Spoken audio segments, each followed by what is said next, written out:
hello guys සූපිම bundle ටිකක් ඇවිල්ලා තියෙන මේ පාරේ බලන්න මේ බණ්ඩල් ටික සූපිම බණ්ඩල් ටිකක්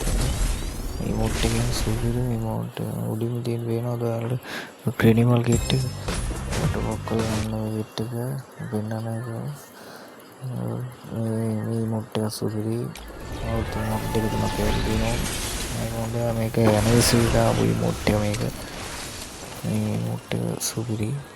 කියන්න වචන නෑ ඉතින් මොට් ටික මේකේ මොට් එකක් තායි සුපිරි දන්නවනේ ගහන කට්ටිය කොහෙන්ද මෙන්න මේ කිට් එක තමයි මේ කිට් එක මේ මොට් එකයි අය කියලා වැඩම සුපිරි මොනවාද මේක ආපුවම ගන්න තවඩ තුනක් ඇතුළත මේක එනවා ආපුවම try කරලා බලන්න සුපිරි මොට් එක ආයි සුපිරි තව කිට් දෙක තුනක් ඉස්සරහට එනවා ඒ ගැන තව රිව්යු දෙන්න ගොෆ්ලා කීක් ඉන්න goodbye